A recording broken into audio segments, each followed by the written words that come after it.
Tim asks, he said, I would like to get to know Zig as a person and how to develop a successful sales team. Uh, this show is the Ziglar Show. Zig, that was where he made his first claim to fame, was in sales. And I have been looking just at the show content lately, and I don't spend as much time on sales as I think that we could to help so many people out there, because as we often do say, as we repeat Zig, that everybody is in sales. I like to use the word influence. Everybody wants to influence. If you're a parent, you want to influence your kids in a positive way. That's sales. It's no different. The dynamics are the same.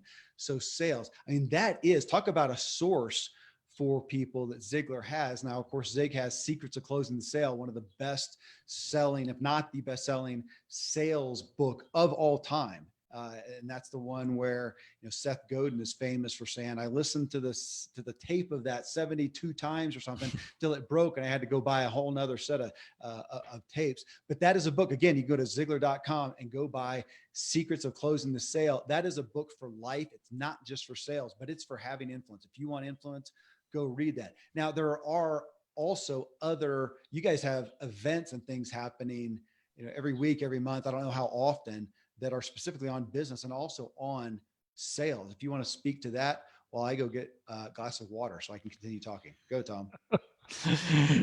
Yeah, Kevin, we have all kinds of stuff at Ziglar. We do the best way to find us, if you haven't found us yet, is just to go to Ziglar.com and get on our newsletter list. It's free. We'll send you some gifts, and we do things, and we support trainers and coaches and speakers. We do corporate training, we do sales training, we do all different things. And so by going to Ziglar, you will find that they're ready for you. When I think of sales, there's a one of my hobbies was a couple of years ago, I really studied it, more than a hobby, more of a study, what words really mean in Hebrew. And in that kind of quest, I found out that there was a word for sale in Hebrew, and what it really means is that the word, it's a very high moral word, and it says when you sell something, what you're really doing is you're looking into the future of that person, and you are anticipating a pain or a problem they'll have, and you're offering them a solution to that before they have that pain or that problem. And think about that. That is an extremely, that's like, from a moral perspective, that's like being a doctor or a minister or a rabbi, dispensing wisdom. Hey, you need to take this advice, because if you don't, it's going to hurt you, right? You're going to suffer the consequences. And so that's the way Dad looked at sales. He would, whatever business you're in, if you have a product or service that solves a problem and has more value than cost in it, then you need to feel great about offering that to other people, because what you're doing is you're preventing them from a pain that they could have avoided. And so that's kind of the foundation. We also talk a lot about in selling, selling is serving, right? It's understanding someone's need. And the motive is the key. You're doing it for their benefit, not your own. So that's a little, we could go on and on. And here's the interesting thing. And this is more background on kind of Dad's history, because a lot of people will say, golly, how did Zig Ziglar get started as a motivational speaker? How did he become who he's known for? Well, he started off in sales, right? And he became very successful in selling. And then the leaders in those organizations said, hey, can you train our salespeople? And so he would start training the salespeople on how to do what he did. And he learned very quickly that technique is important, because everybody's got to have good sales technique, but that wasn't the game changer. The game changer was the principles and the values in which you did your business, and the character qualities of how you lived your life. And so that's how he transitioned from primarily sales focused to primarily personal development focused. And so if we are it's like this. If I'm hiring somebody for my business, bring me the right kind of person, character wise, integrity wise, work ethic wise, love for other people wise. Bring me that person who's coachable, and I'm happy all day long. If they can learn Yeah. it and they're coachable and they got that, that's awesome. Bring me somebody who has got the highest level of skill, but no character, no trust, no integrity. Keep them away, because it's going to end badly. Yeah. Well, so two things, for you, Tim, and anyone listening. Yeah. If you want help with sales, go to Ziglar. Go to Ziglar.com. And if you obviously, the book Secrets of Closing Sales there, if you don't see an event that's happening, just contact them and say, look, I'm looking for some sales help. What do you guys have to offer right now? And they'll help you with a resource that fits where you're at. And where your budget is and whatnot. Please do that. I did want to point out too, though, you just saying that's where Zig got his start, is sales. I like the analogy, the example, I should say, of he gained mastery, because we had a show not long ago on where have you mastered, or where do you have mastery in your life? Doesn't mean you've mastered it, but where do you have some level of mastery? And I think everybody has some level. They need to know that. The show got really good reviews on that. You guys can find that. It wasn't that long ago. He had mastery in sales, and he took that. Because of that, he got a stage. In essence, he got influence over people, and then he was able to take that and, as you said, grow into personal development, his faith, all kinds of things, because of that area. That those people, I tend to think of people who are interested in life coaching. Life is pretty broad. That's a big subject to say I'm a life coach. That I see, the people who I see have the most traction with life coaching are people who are known for a specific area. My dad, Dan Meller, he is known as the 48 Days of the Work You Love guy, the career guy. And so people come to him for career advice, business advice, period. But he's one of the most prolific life coaches I know, because how can he help them in one area without helping them in all? So just a call out there as you hear that about Zig, that whatever area you have, even though you want to help people at a big level, at a deep level, you want to help them in a wide level, whatever, being known for an area where you have mastery in is worth its weight in gold. Speaking of something worth its weight in gold, here's a very Ziglarific subject. Kendall, he says, I think I would just want his advice on how to find clarity on my goals. I mean, in the world of personal and business development, is there any word that's talked about more than goals? Probably not. And yet the average person, even the aspiring people listening to this show, that is generally an area where there's still goals aren't written down. They're not clarified. They're not walked through.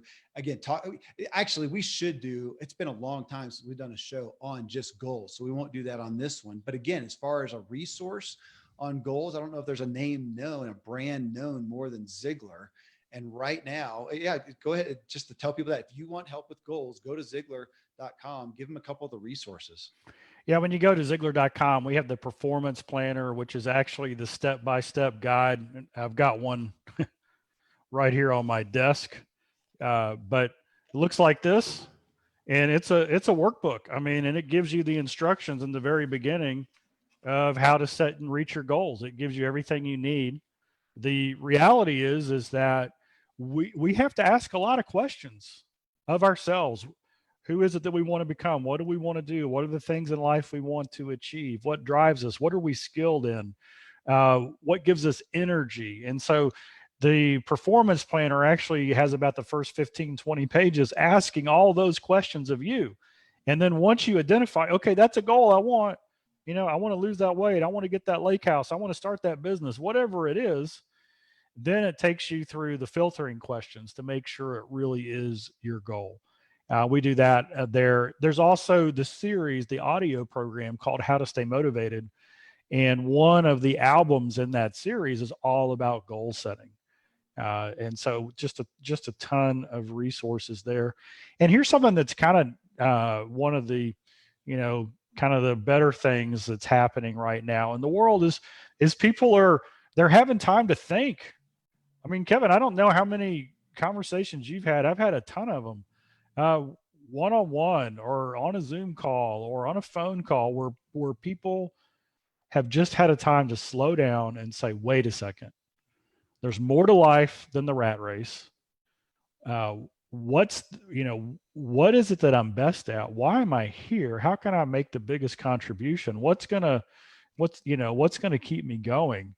And so that's kind of cool. And Yeah. in the goal setting process, we kind of give questions on how to work through that. The book Choose to Win also that came out last year uh, goes through that, kind of just, it starts with why. Uh, because if your goal is not supported by your why, the chances are you could get derailed with it, from it pretty quickly. Yeah. Well, and this show 790 starts off with Zig, a short clip talking again about most people want to be happy, healthy, reasonably prosperous, secure, have friends, peace of mind, good family relationships, and hope. I mean, those are all areas of goal. But then, going to choose the win in our habits show, that's where we go through those 7 spokes on the Ziglar wheel of life: physical, family and friends, relationships, mental, financial, spiritual, career, personal. Those are those areas. And to go through and just do an audit. And if you're overwhelmed by goals, just look at, what do you want? Do you want anything? And I think the bigger problem that we see more and more in our culture is people are not clear on what they even want. All right, big topic there. Steve, you'll appreciate this. Steve Rosen, Steve, he said what he would ask Zig Ziglar: is work necessary for lifelong fulfillment? Can I be truly happy retired, or is serving others part of what I'm here to do? And thus finding deeper living and meaning in life. Is there really true freedom to just enjoy being able to goof off and pretty much do what I want? Or is work/service much more important, like vitamins that nourish my soul? That's a question. That's a big question. Yeah, I like it. Well, and so for context there, Steve was career military, I think 20 years, retired. Got into fitness and wellness because he needed to increase his own personal wellness, and began doing fitness boot camps and leading groups of people. And he did that. And I think he, maybe wore himself out a little bit on that, and then just kind of fully retired for a while. And so now he's been having fun, just doing that, just doing whatever he wants to. But I've seen him coming back in and kind of vacillating between that and just the retired thing, and wanting to impart back to that, wanting to impart something to people. And I think it's a great question, and it obviously gets into the aspect of retirement. I'll say this, Tom, I don't generally see the most fulfilled, vibrant people as those who quit work and now just went to goof off for a while.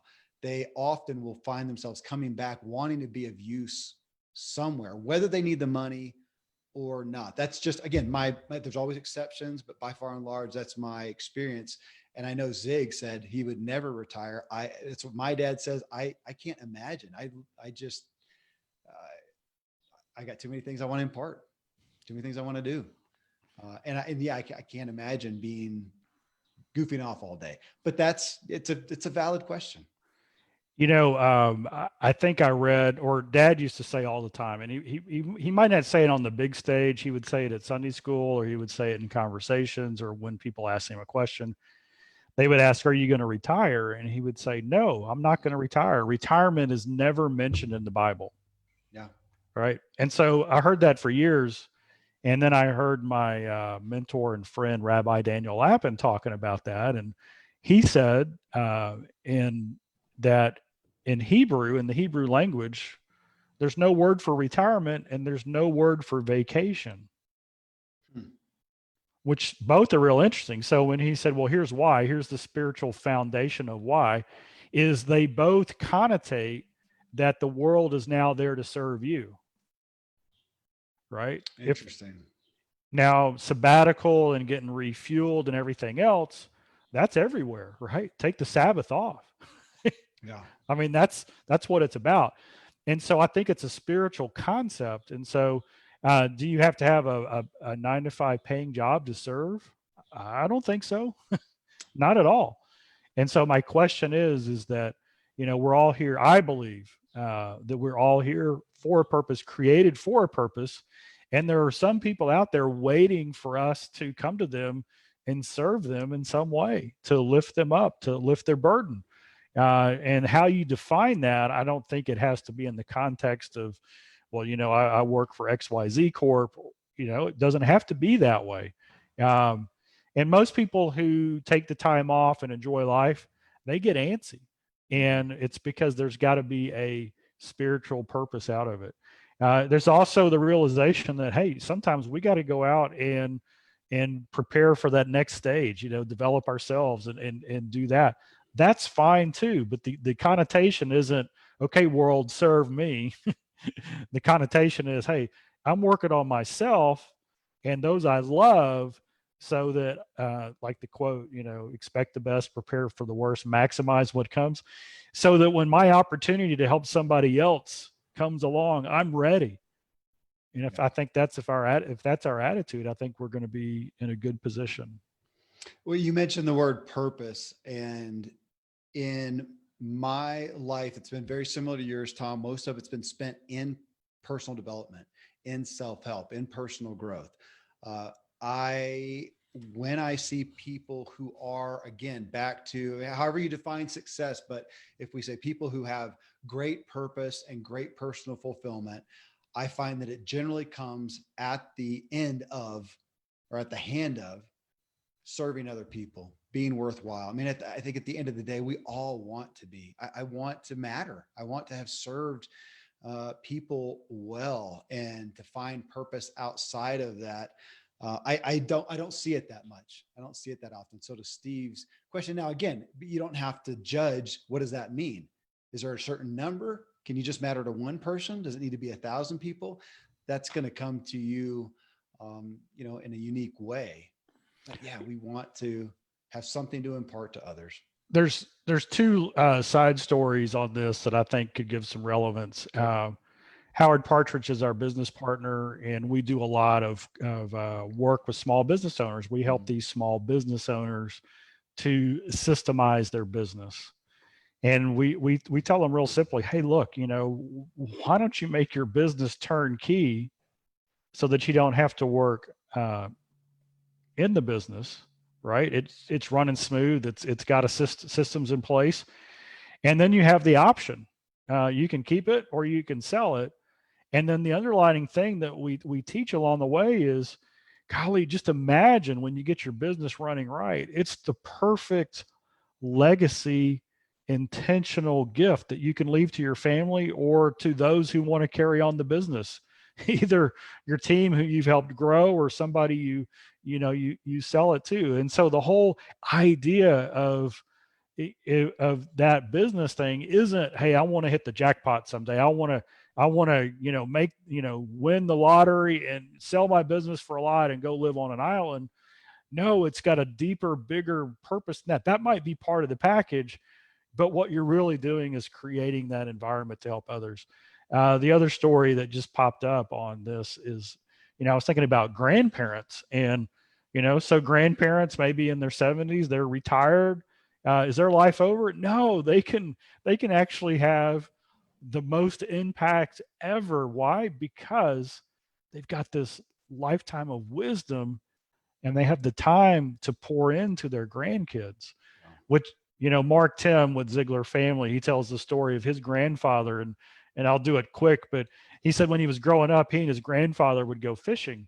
And he said, Mark said, I was the best fisherman ever. I would catch, 10, 20, 30 fish, and my grandfather never caught any. And every time we go fishing, I'd be like, Grandpa, how come I caught so many? And he said, my grandfather would say, because you're the best fisherman ever. And then he got to a certain age. I don't know if it was 10, 11, 12. And, he hooked up his line and he threw it in. And then he watched his grandfather do the same thing. And when his grandfather threw the bobber and the hook in, he noticed that his grandfather didn't put any bait on the hook. And so all this time, he thought that he and his grandfather were fishing together. And then he realized, no, my grandfather wasn't fishing for fish. He was fishing for me. Right. Yeah. And if that's not purpose, if that's not serving, I don't know what is. Here's an interesting one. Sean simply asked how to find the confidence to step outside of my comfort zone? Pretty basic question, but as I thought about that, there's a stigma with stepping out of my comfort zone. I started thinking about myself. How often do I step outside of my comfort zone? Um, and I almost wondered, there's a time for that, but as I'm pondering myself, is there a time when I'm not, it's hard for me to be out of my comfort zone. It's harder for me now to be uncomfortable from having tried so much, having done so many things. I mean, that's a definition of entrepreneurs. A guy named Patrick, no, that's not Patrick Lencioni, who wrote the Medici Effect. Johansson wrote the Medici Effect, and he talked about, he finds that entrepreneurs aren't necessarily more brilliant or amazing than anybody else. They're just willing to try more things, and they get used to that. And so I'm literally pondering the question myself, Tom. Am I not stepping out of my comfort zone much? So I'm thinking of new experiences and new things that I do. I think I'm just more comfortable with being uncomfortable. It doesn't bother me as much. But I mean, there is a time. I mean, people who are if you feel like you are in a rut, if you feel like you are, minimized, not doing what you need to do, it generally is you're going to go need to try some things, and it's probably going to be outside of a comfort zone. So how do you find the confidence to do that? And to me, it feels like a self-image issue, Tom.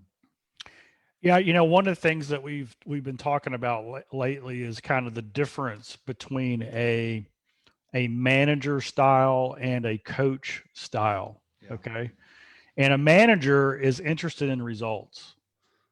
And so what happens is if we manage ourselves, then what we want is results. And when we step out of our comfort zone, the results aren't going to be good in the beginning. And this is a Zig Ziglar quote. And this is, if he were here, this is what he would tell you. Anything worth doing Yeah. is worth doing poorly until you learn to do it well. And so the question is, what is it that I want to accomplish? Is it worth doing? And if the answer is yes, like if you look down the road and say, hey, if I raise my ability, my skill, my aptitude in that area, what would the results be for me and my family, my business, those I love? And if you can see that increasing, then anything worth doing is worth doing poorly until you learn to do it well. So then you've got to have the grace to say, you know what? It's not going to go perfect the first time. So the manager style is results focused. And when we learn something new, we don't get good results. But then the coach style, which is something that we really believe in, is this: a coach is focused on growth.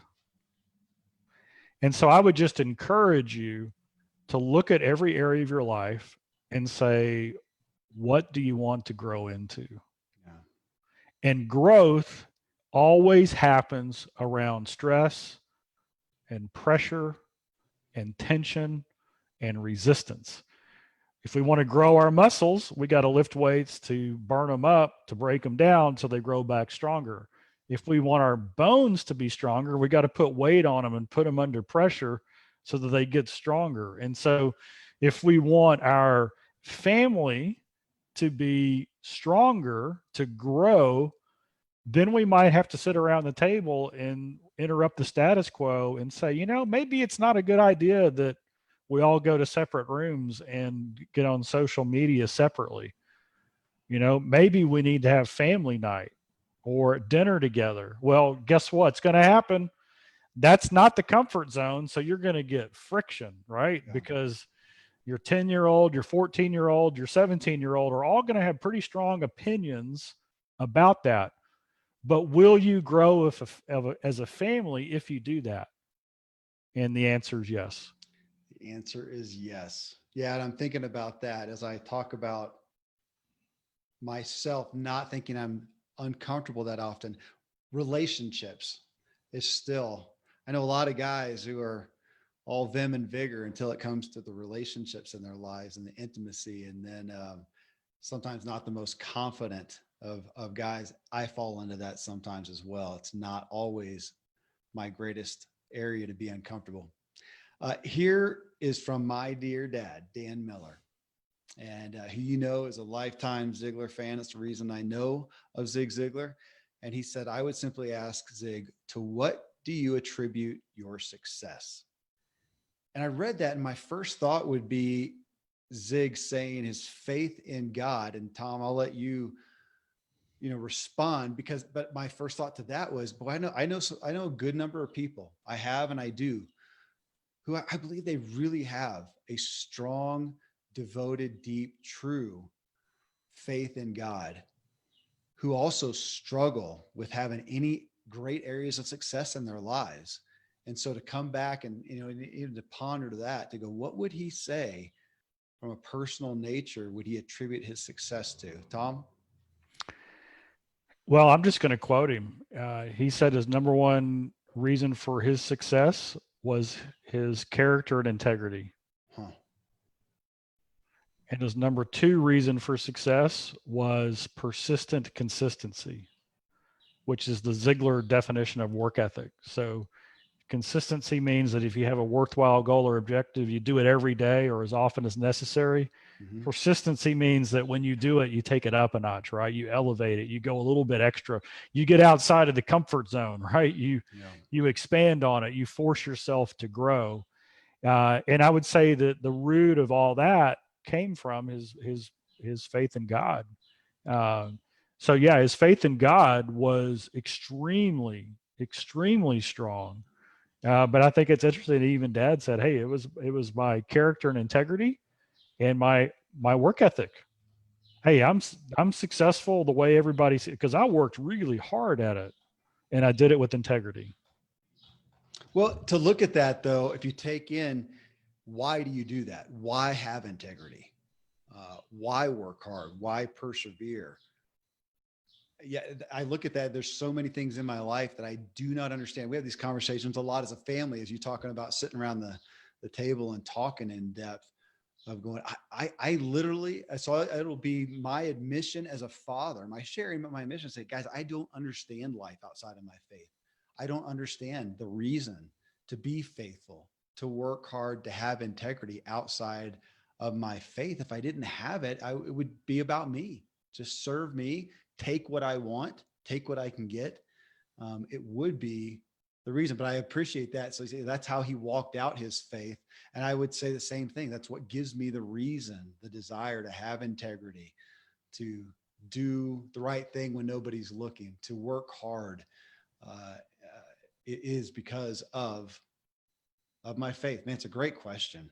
It really is. Um, Here you go. You'll like this one, Tom. Renee says, she would ask, what's your advice on building a successful, respectful, and romantic relationship? It may seem odd, but he was such a people person and so genuine.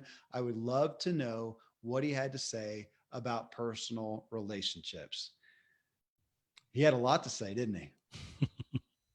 He and the redhead and the discussions around that. But he's got there's plenty of audio content on marriage and on romance, even on sex, from Zig Ziglar.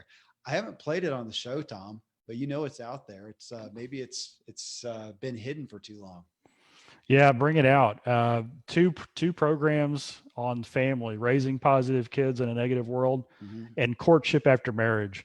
And Mm-hmm. I'll just tell a story. Back in the day when Dad would speak on stage, and this is before technology was really big. They had this thing called an Elmo, and an Elmo was one of those projectors where you would have a piece of paper on the Oh, right, screen, right, right. and the mirror would look at it and it would project it up on the big screen.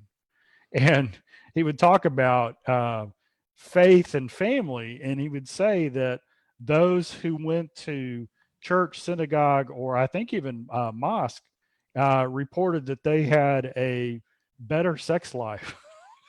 so so think about that. I mean, it's just and every time he would say it, he would start laughing to himself because here is Zig Ziglar on a stage with 10,000 people in the room, and he's talking about sex, and he's talking about the benefit of of having a strong faith, because it enhances everything in your life that you do. Dad, get those books or get those audio programs, Yeah. Raising Positive Kids and Courtship After Marriage. Well, in that one, so I'll go back. Boy, I do not remember when we first met. The first time that I came down to Ziglar headquarters and spoke for Success 2.0, and I got to spend a day with you and with Zig. It was a long time ago. Obviously, it was a couple years. What year did he die?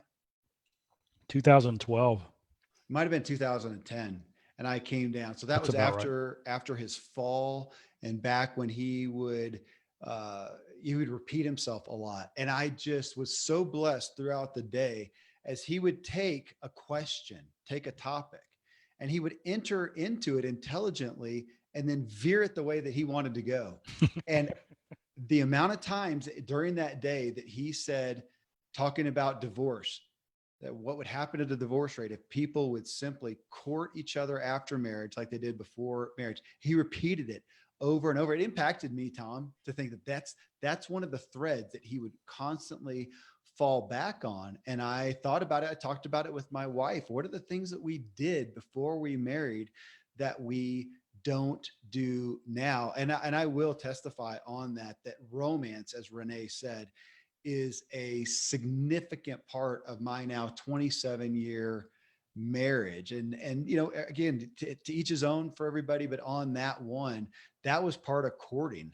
And it's one of the pillars of our marriage. I'm so grateful. I'm so grateful for his talk on that. So yeah, again, go to Ziglar.com and hit the online, what is it? The online shop products, Yeah, just online, our Ziglar online store. online Kev, store. Like, and Kevin, there was a quote that he would talk about that was it was the same idea, but it was unrelated. And the quote was, "Are you happy because you sing, or do you sing because you're happy?" And the answer is yes, right? If we start singing, we'll get happier. And if we're happy, we're more likely to sing. And so, do you have romance because you're in love? Right? yeah. I mean, or do you have love because you take care of the romance? Yeah. Well, are you in love because you court, or do you court because you're in love? And the answer is real simple. If you want to deepen your love, deepen your courtship. Do the things that tell someone, hey, I love you, I care about you, I know you could do this for yourself, but I'm going to help you out and do it anyway, right? Because you're special, you're unique. There's nobody in the world like you to me. So I'm going to do these things. So for those who want a little bit of romance in their life, just do a 3-week test where each of you, you do something extra for the other person because you love them, Yeah. and see what happens. And to even know this is kind of like the 5 love languages, that you can do that test and see what speaks love to you. We've done those, but then if your partner, says acts of service, to say, okay, what does that look like to you though? What are acts of service that look like that to you? In the same sense, romance, what does that look like to you is a relevant question to ask your spouse, because romance may look different to you than to them, especially amongst men and women. It can often look a little different. And to know what that is and to know what those deposits are. That's the thing that resonates in my mind so much. What are the deposits? If I made a deposit today in this bucket, for my wife, for my kids, back to the kids and raising positive kids as well. Tom, we talked about this earlier, and I didn't even catch that there was a response that hit it. Chris asks, one question that I would ask is, what would or could you have done differently?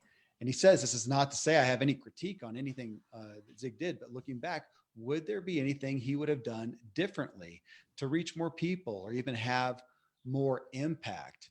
And that goes again. So we hit on that to some degree. We were talking about regrets, but saying, gosh, going back, are there some things I would have done differently? So again, you were involved with your dad, your entire life, but then in the latter years, well, for a long time, CEO of the company while he was there. You guys did a lot of business stuff together.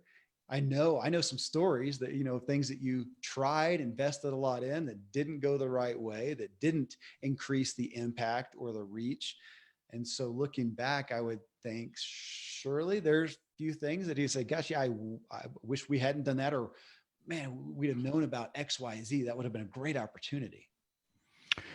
I can think of a few things, especially in relationship to my sisters, Hmm. where he would just say, because he didn't his 1972 is when he became a Christian, Yeah. um, a born again Christian, and so I was 7 years old at the time. With my sister Julie is almost 10 years older than me. She was almost 17. She might have been 17 at that time when he became a Christian, and she'd moved out of the house when she was 18. And so Dad didn't have the foundation to have really open, honest, frank discussions and what he really believed until they were already out of the house. And so I think in the beginning of that, he wasn't as, hey, I need to talk to you, right? He was, and so because of that, they didn't know what he thought or what he believed or anything. And so, and out of that came actions and decisions that might have been different. And so if he could change anything, it would probably be acting on his convictions, Yeah. right? Not with a different spirit, but just with just the idea of, hey, I don't even know if they know what I really think about this, right? And how many, and this is, uh, you know, there's sins of commission and omission, right? Well, what we do that's wrong and what we should have done that we didn't do. Yeah. And so I think most of his, what would he change is he probably would look back and say, hey, there were things that I could have done more in. Uh, and I believed it that way, but I didn't let people know I believed in that. And what's interesting is the more he took a stand on things in different areas, the more he was blessed because what he was taking stands on was the truth. Mm-hmm. And so, but a lot of people, because of their faith, their foundation, their background, the environment they're in, it's very difficult for people to stand up. And by the way, I mean, today's social media and climate makes it nearly impossible to stand up and say, this is what I believe without, uh, without just immediate attack. So there's a real, There's less and less of that happening. There really is. I think it's scared people off to where now the main thing to stand for is to not stand for anything so that you don't offend or you're not narrow-minded or yada, yada. Um, yeah. Well, thank you for that, Tom. Robert, here's one you can speak to, Tom. He would ask how to employ one's children in the family business for the good of both family and business. It reminded me of, I had Ken Blanchard on the show quite a while ago. That he's an outspoken personality on nepotism, which is having your family involved in your business, advocating for your family. But you have, Tom, I mean, you guys have almost all worked in the business. I mean, you and Cindy and Julie do now have for decades, I think. And but I'm sure, I know you've seen examples of it being stressful with other people. Maybe it was within you guys at some point. I don't know. That's a great one. Zig would be a good one to ask. But yeah, what's your insight on that? wow, and I actually studied this, and I'll just give my own experience. Okay, so I went to work right after college for the company. I started off in the warehouse and then into production. And the reason I was there is I was uh, getting a little bit of money to support my golf habit. I wanted to be a professional golfer and never got there. Got good, but not that good. Turned into sales.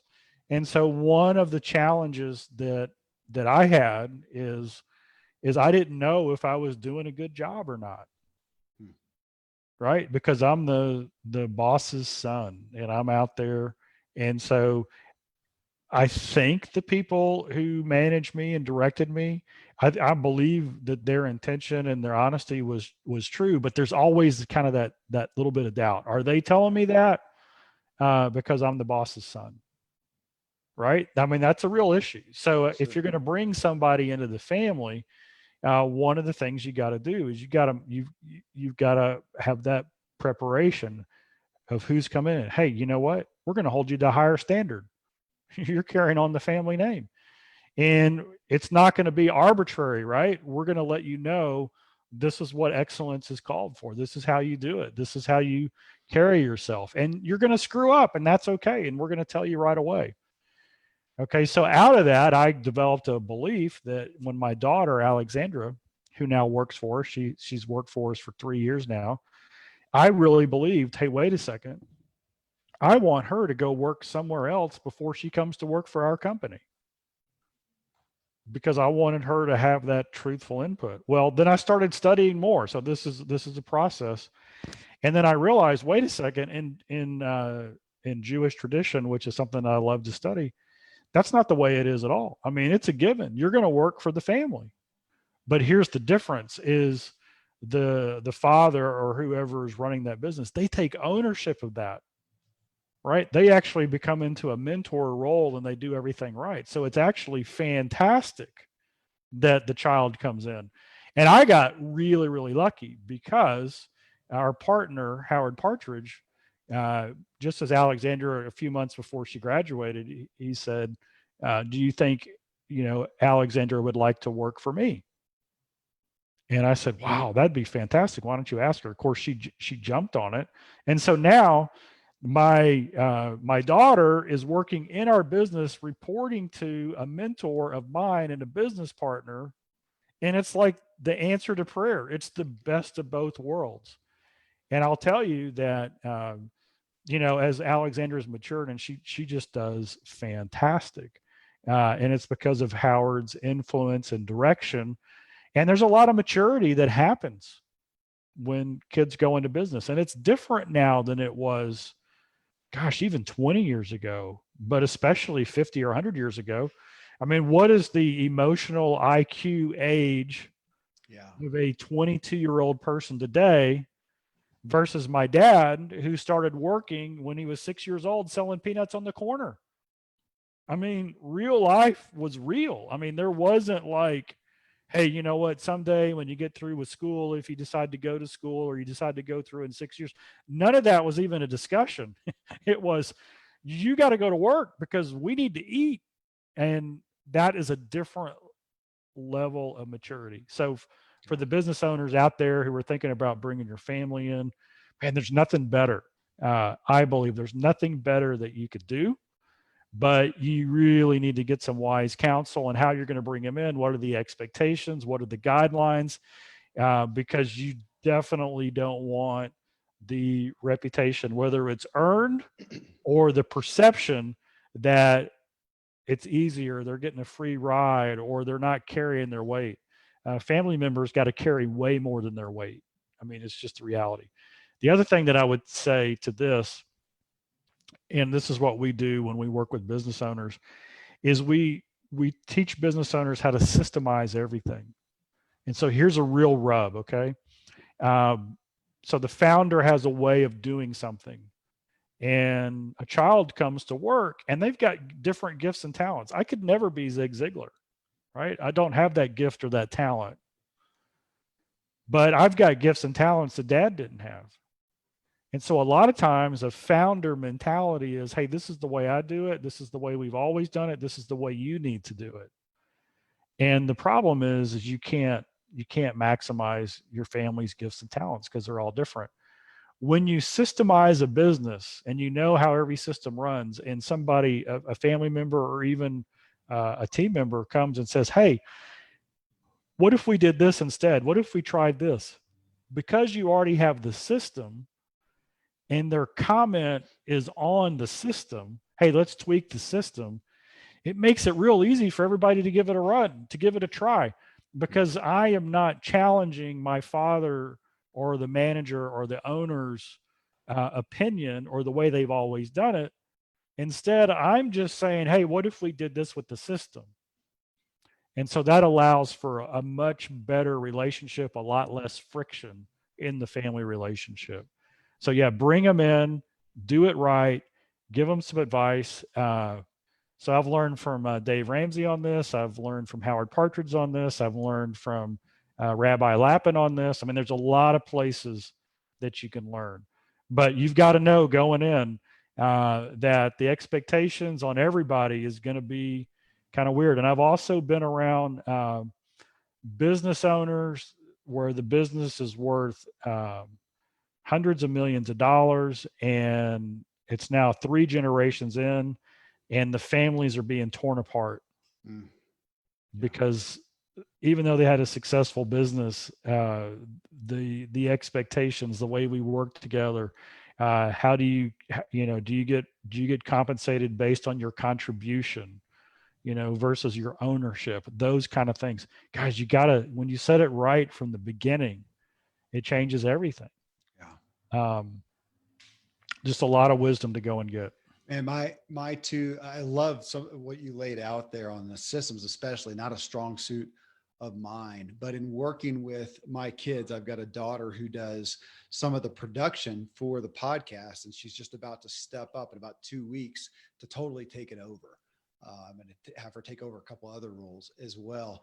But I've realized the need for humility as a father with her, working her, because she knows me as dad, and over here now it's as boss in that aspect, but she knows me, she knows where I'm strong, where I'm not, and being able to I would say it requires humility, or maybe it doesn't, but I sure benefit from that, of just being humble with her. And she knows where I'm good, where I'm not, where I struggle. And we talk about that, say, look, honey, I'm not good in this area. I'm not a good manager. So managing you is going to be difficult. We're going to have to look for help, outside of that. But the other one that sticks out to me, Tom, is just being aware that just because you're a parent doesn't mean that you always gel with the personality of your kid. Now, I get the benefit of having a lot of kids, and I am very well aware, and so is my wife. And it's at face value, it sounds difficult, but they're different. They're human beings with different personalities. It doesn't really make sense that we would gel perfectly with all of them. So there's some kids that, man, she gets them and they get mom. And there are some that they get me, and I get them, and they don't get mom. And realizing that, and that's hard for any parent to go, gosh, I struggle to connect with that kid. But it's just, personalities are still personalities. Because you're a parent, you love them, you do everything that you can, but you're not always going to gel perfectly. And I have some kids who I don't know that I'll ever have them work for me. I don't know if it would be a good fit. I mean, we'll see as time goes on, never say never, but we'll have to realize that our personalities, I don't get you as much, and they don't get me as much. I've got one son who, Caleb, Caleb, and he's candid in talking about this. Man, I'm pretty much prone to, hey, just go do that. There's a result I want, figure it out. And that's not his stick. He wants to know, well, how do you want it done? What are the steps to make sure, that I do it correctly and do it well? I don't know. Just go do it. I would do it this way, but it's probably not the best way. And that's not his style at all. So we can talk about that. I'm grateful for that. Back to the humility in that, but we'd have to be careful. I would probably, in all reality, say, there's some of my kids where I would need to have somebody else managing them to do it well, because they need management. Not because we don't, they can't handle any from me, but I don't do that well. I'm not a good manager. Good topic. Tyson says, I'd ask Zig about priorities, about family and work. And Tom, I know from you, and you've talked about some of the differences maybe between Zig before he came to the Lord and afterwards. And, you were younger by far. How much younger than your oldest sister were you? 9.5 years. 9.5 years. That's you can become a different parent in that amount of time. Oh yeah. And I've heard from you, there were times when he was gone a lot. And, balancing family and work seems like that was a significant issue that he dealt with. Yes. Absolutely. When I was growing up, it wasn't uncommon at all for him to be gone 2 to 4 nights a week, traveling on the road, speaking, doing events. He was an early riser. So, man, he would get up at 5 o'clock in the morning, start working. But when he was at home, I remember if he was there, he would always take me to school. He was always intentional with the time that we had. We played a lot of golf together, and so it was more spurts. I know people who they never leave town, but they leave before their kids get up in the morning, and they get home at dinner time, and kind of head off to do their own thing, and they would spend total a lot less time than I did with my parents, with dad, especially with his schedule. And so I think the key is you know is your spouse your number one account, right? Are they your number one priority? Do you walk that out? Do you demonstrate that? That sets the tone and the example for all the other relationships in there. And then you've got to, what are the trade-offs, the sacrifices that you're going to make? It's a hard thing. And I think right now, a lot of people are at home going, you know what, that trade I was making, it wasn't worth it. Yeah. Right. Yeah. I mean, and so do I need all that stuff? Do I need this go-go lifestyle, or is all this family, all this relationship that's getting stronger and everything else, is that a better trade for my time than all that energy putting into it? And here's what happens is when your why gets really clear, when you get really focused on why you're doing something, what it is you really want, then somehow, some way, I don't know, it's just like magic. I don't know, but when that becomes your driver, you tend to get a lot better at whatever your work is, whatever your drive is, and you can get more done in less time. Yeah. It's an amazing thing. Yep. Yeah, it is.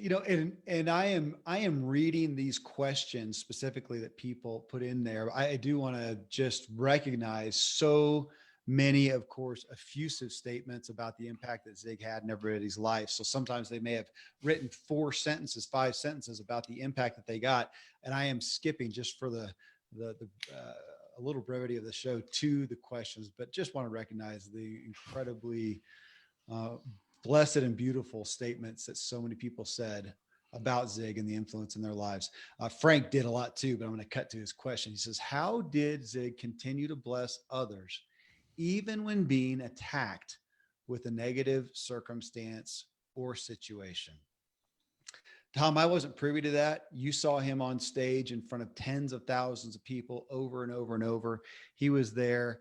Uh, I mean, you can find negative reviews and comments on everyone. And I know that he got them. He got them for, being a motivational speaker, for sharing his faith and whatnot. And again, we've talked about his strength of character, for his self-image, his faith in God.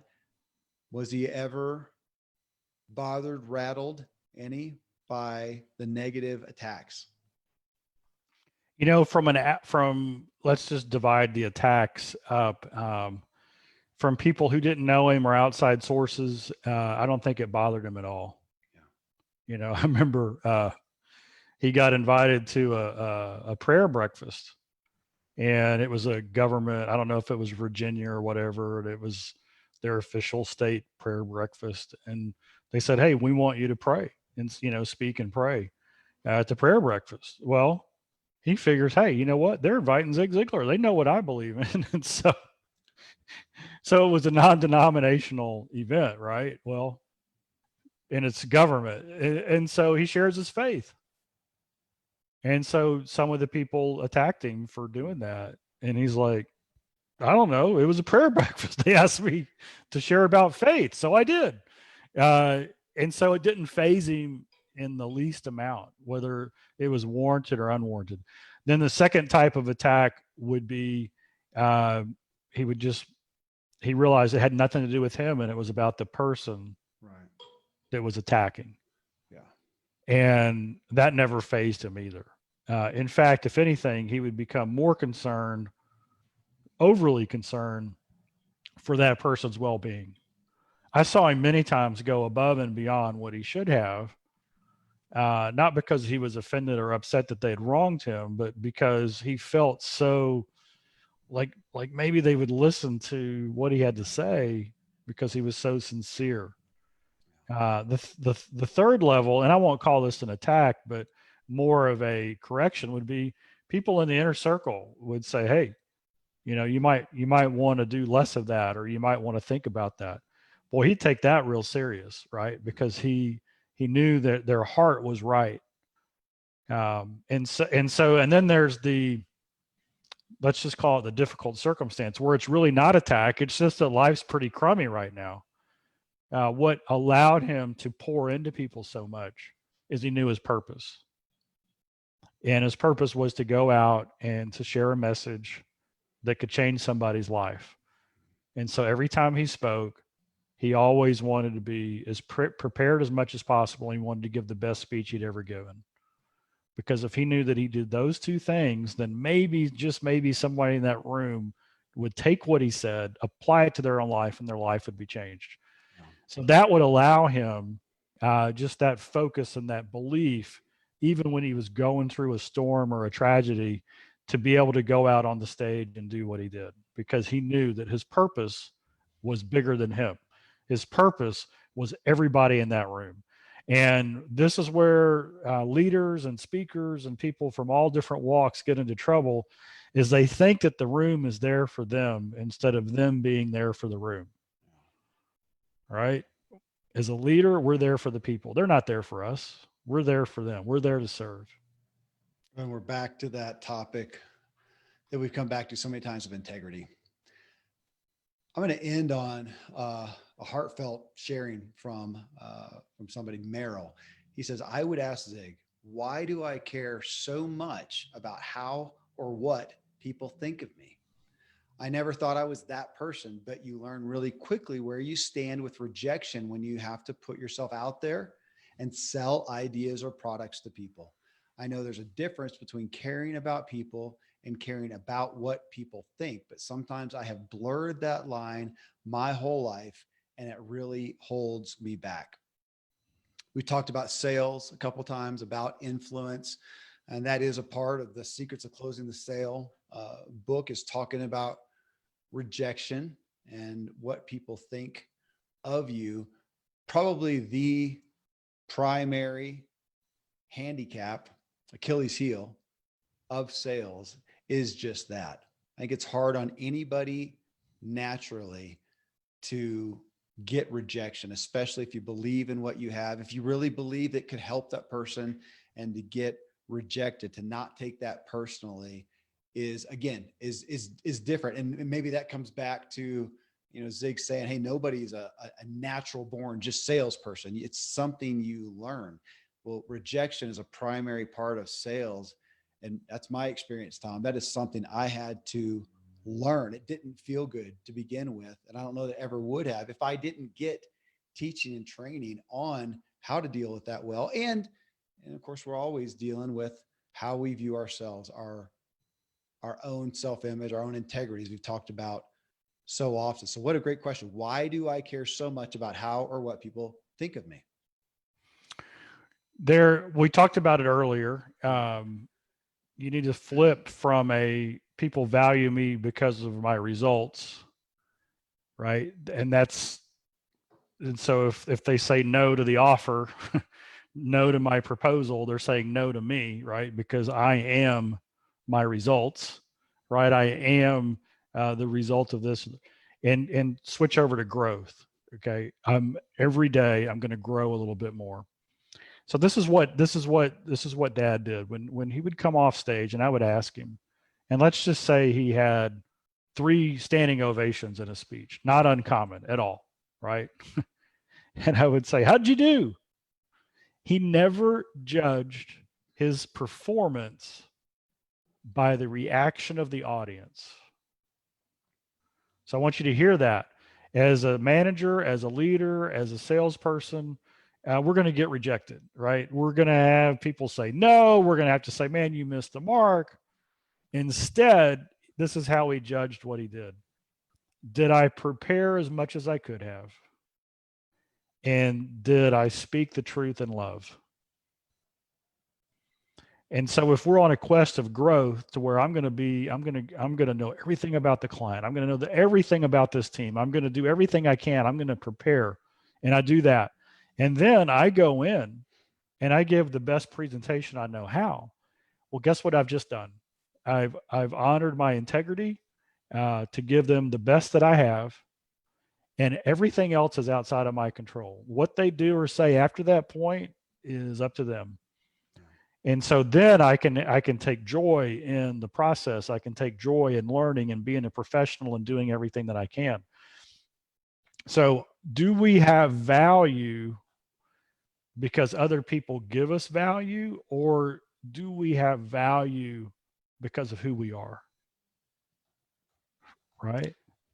And I think That that that's ultimately what it is. I do too. I love that. And I want people to hear that his guiding light, in essence, his rudder was, did I prepare and did I speak truth in love? And to me, Tom, it made me just think of it, do I know my intent? Did I go in with a pure intent?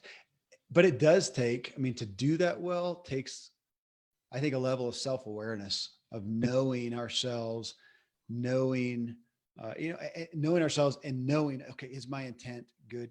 Do I have confidence? And if I can do that, and then, to his question, I do want to hit that. Why do I care so much about how or what people think of me?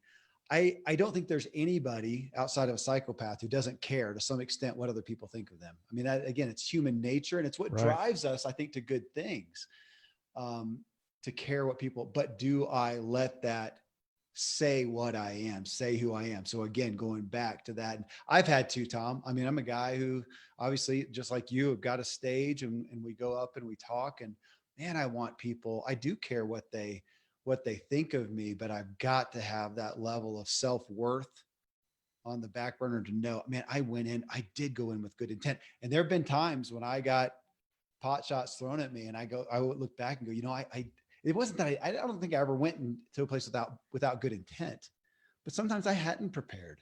And sometimes I was speaking and I was trying to fill myself. I had the crowd there for me. I mean, it's there. And that's where we coming back to, renew my mind daily, if not minute by minute. God, please give me your spirit within me. It takes some maturity, Yeah. some, I don't know what you call it. Experience, practice. Yeah. And this is where Dad was. When something like, let's just say a sales presentation, we didn't get the sale, he would be disappointed more that they weren't going to get the benefit Yeah. than either in himself or they said no. He never really worried about, God, I put so much time into that and they said no. He was like, man, I built that so that they would be the ones who benefited the most, and they're missing that. And that would be his, that would be his disappointment. And so that just goes to motive. Yep. Well, incredible sharing from everyone. It's worth a part two recording on that one. I think this is kind of Ziglar 101. I think, Tom, thanks for your sharing, man. It was great just to hear the stories. I learned new things about your dad, about Zig, about you, and about the stories that make the Ziglar legacy what it is. Always an honor. Thank you, brother. All right.